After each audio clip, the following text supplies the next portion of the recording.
వస్తుందంటే కొందరు ఆనందపడుతుంటే మరికొందరు ఆందోళన చెందుతూ ఉంటారు. కారణం వర్షాకాలంలో సంభవించే వరదలే. హైదరాబాద్లో గట్టిగా భారీ వర్షం కురిస్తే జనజీవనం అస్తవ్యస్తంగా మారుతూ ఉంటుంది. ఎక్కడికక్కడ వరద నీరు నిలిచిపోయి ప్రజలు తీవ్ర ఇబ్బందులు పడుతూ ఉంటారు. ఈ ఏడాది గత సంవత్సరం కంటే అధికంగా వర్షాలు కురుస్తాయని వాతావరణ శాఖ అంచనా వేస్తోంది. దీంతో సిటీలోని వరద ముంపు ప్రాంతాల్లోని ప్రజల్లో భయం మొదలైంది. పూర్తి వివరాలు మా ప్రతినిధి అంజుమ అందిస్తారు. వర్షాకాలం మొదలైపోయింది.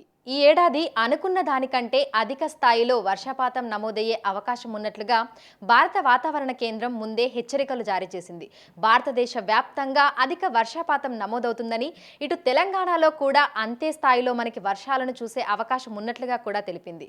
అయితే నగరంలో 5 నిమిషాల పాటు ఆగకుండా వర్షం కురిస్తేనే రోడ్లన్నీ చెరువులను తలపిస్తూ ఉంటాయి. ఇక లోతట్టు ప్రాంతాలన్నీ మునిగిపోతూ ఉంటాయి. నగర వ్యాప్తంగా ప్రతి వర్షాకాలంలో ఇదే పరిస్థితి కనిపిస్తూ ఉంటుంది. అయితే ఇందుకు సంబంధించి ఎటువంటి ప్రణాళికలు రూపొందించాలి, ఎలాంటి నివారణ చర్యలు తీసుకోవాలి, దీని మీద పర్యావరణవేత్తలు ఏమనుకుంటున్నారు అనేది తెలుసుకుందాము. మనతో పాటు ప్రముఖ పర్యావరణవేత్త సాగర్ దారా గారు ఉన్నారు. మిగతా విషయాలను ఆయన మాటల్లోనే అడిగి తెలుసుకుందాము. నమస్తే సార్. నమస్తే సార్, అనుకున్న దానికంటే ముందుగానే వర్షాకాలం మొదలైపోయింది.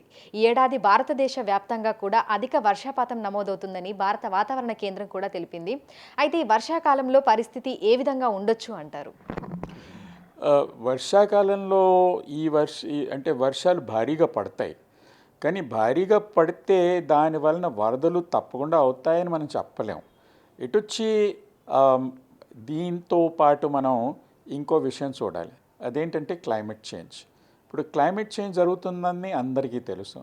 ఈ క్లైమేట్ చేంజ్ వలన ఏమవుతుందంటే ఎక్స్ట్రీమ్ వెదర్ ఈవెంట్స్ ఎక్కువ అవుతాయి. ఎక్స్ట్రీమ్ వెదర్ ఈవెంట్స్ అంటే ఒక 24 గంటల్లోనో లేకపోతే 48 గంటల్లోనో భారీ వర్షం పడుతుంది. ఆ భారీ వర్షం పడినప్పుడు దానివలన ఏమవుతుందంటే వరదలు తయారవుతాయి. ఆ వరదలు తయారైనప్పుడు దానికి సరి అయిన మనం ప్లానింగ్ చేసి దానికి సరి అయిన మనం అదేంటి ఇవి తీసుకోవాలి. అది తీసుకుంటే కానీ ఏమవుతుందంటే చాలామంది దాంట్లో చిక్కుకోవచ్చు, చాలామంది పోవచ్చు కూడాను. ఇట్లాంటి పరిస్థితులు జరగచ్చు. ఇప్పుడు మనకి వరదలు ఎక్కడైతే అవుతాయో దాని గురించి మనకి తెలుసు. ఎందుకంటే నేషనల్ రిమోట్ సెన్సింగ్ ఏజెన్సీ ఒక ఫ్లడ్ అట్లస్ ఆఫ్ ఇండియా తయారు చేసింది.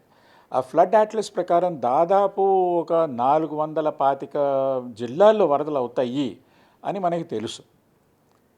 దాంట్లో తెలంగాణలో కూడా కొన్ని జిల్లాల్లో వరదలు అవుతాయి. ఇప్పుడు దీంతో పాటు ఏమవుతుందంటే కొన్ని చోట్ల ఇప్పుడు వెస్టర్న్ ఘాట్స్లోనూ హిమాలయస్లోనూ పరిమితంగా ఇప్పుడు వర్షం పడితే ల్యాండ్ స్లైడ్స్ కూడా అవ్వచ్చు. అట్లాగే ఎన్ఆర్ఎస్ఏ ఒక ల్యాండ్ స్లైడ్ అట్లస్ కూడా తయారు చేసింది.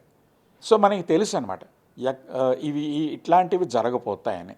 ఈ సంవత్సరం భారీ వర్షం పడుతుందని ముందరే ఇండియన్ మీటీరియాలజికల్ డిపార్ట్మెంట్ ప్రిడిక్ట్ చేసింది. ఇప్పుడు ఆ భారీ వర్షం పడుతుంది అని మనకి తెలుసు. ఎక్స్ట్రీమ్ వెదర్ ఈవెంట్స్ అవుతాయి అని కూడా మనకి తెలుసు. అప్పుడు మనం దీనికి జాగ్రత్తలు తీసుకోవాలి. ఆ జాగ్రత్తలు తీసుకున్నామా? లేదు.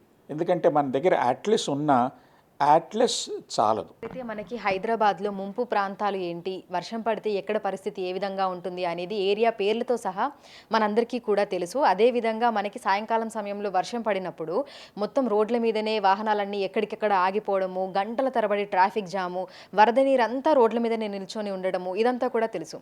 అయితే తెలిసినప్పటికీ కూడా ప్రతి సంవత్సరం పరిస్థితి అదే విధంగా ఉంటుంది. అయితే కొంతవరకైనా సరే ఈ పరిస్థితి అనేది ఇలా ఉండకూడదు, మారాలి అని అంటే ఏం చేయొచ్చు అంటారు క్షేత్రస్థాయిలో?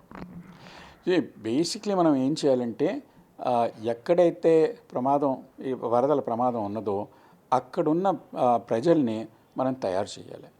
ఆ వార్డ్స్లో ప్రజల్ని తయారు చేయాలి. తయారు చేసి ఏం చేయాలంటే ఒక ఆల్ హైదరాబాద్ ప్లాన్ లాంటిది ఒకటి తయారు చేయాలి. ఆ వార్డ్లో ఉన్న వాళ్ళు ఏంటంటే అక్కడున్న పరిస్థితి ప్రకారం వాళ్ళు ఇవాక్యుయేషను, వార్నింగ్స్, ఎవాక్యుయేషన్ ఆ పని మొదలు పెడతారు.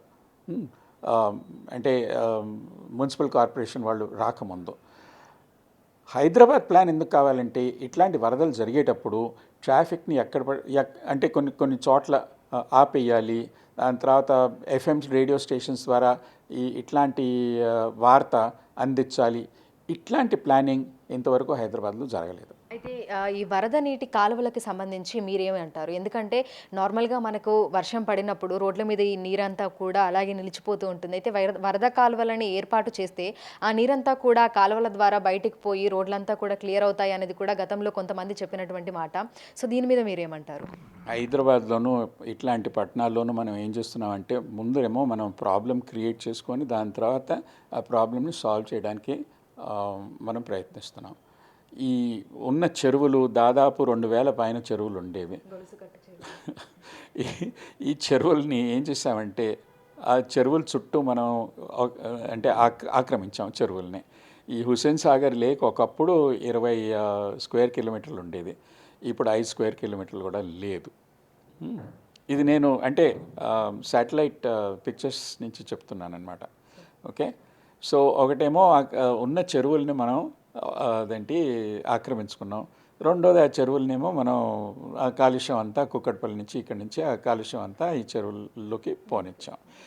ఇప్పుడు ఈ చెరువుల్ని మనం రికవర్ పెద్ద చేయలేము, కానీ ఉన్న చెరువుల్ని మనం తప్పకుండా వాటిని ప్రొటెక్ట్ చేయాలి. అసలు నిజంగా షార్ట్ టర్మ్ సొల్యూషన్స్ అంటూ ఏమీ లేవు దీనికి. షార్ట్ టర్మ్ సొల్యూషన్స్ ఏంటంటే ట్రాఫిక్ తగ్గించుకోవాలి, డ్రైనేజ్ సిస్టమ్ ఇంప్రూవ్ చేయాలి. ఇవి చేసినా కూడా వరదలు వస్తాయి. లాంగ్ టర్మ్ సొల్యూషన్ ఏంటంటే మన పట్టణాలని దాదాపు హాఫ్ చేయాలి. We have to reduce the size of our cities. అది మనం చేయగలమా? దానికి పొలిటికల్ విల్ ఉన్నదా?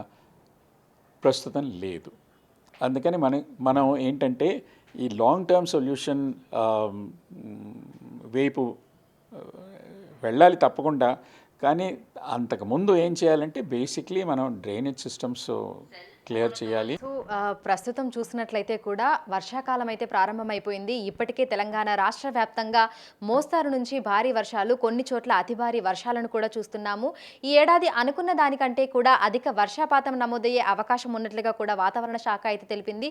ఇటు హైదరాబాద్తో పాటు తెలంగాణ రాష్ట్ర వ్యాప్తంగా పలు జిల్లాలలో అధిక వర్షాలు కురిసే అవకాశం ఉన్నట్లుగా కూడా తెలిపింది. అయితే హైదరాబాద్ నగరానికి సంబంధించి ప్రజలందరూ కూడా అప్రమత్తంగా ఉండాలని ఇటు అధికారులతో పాటు ప్రజలు కూడా తమ వంతు భాగస్వామ్యం అనేది వాళ్ళు చేసి ఈ వరద నీటి ముంపు నుంచి కూడా కొంతవరకు వారు విముక్తి పొందేటువంటి అవకాశం ఉంటుందని కూడా పర్యావరణవేత్తలు అయితే చెప్తున్నారు. ప్రధానంగా మనకి ఎక్కడెక్కడైతే వరద అనేది వస్తుంది అని తెలిసిందో అక్కడే ముందస్తు జాగ్రత్తలు అనేవి తీసుకుంటే కొంతవరకు నివారణ చర్యలు అనేవి చేపట్టే అవకాశం ఉన్నట్లుగా కూడా తెలుపుతున్నారు. విడుదల వంశీతో అంజుమ, బిగ్ టీవీ, హైదరాబాద్.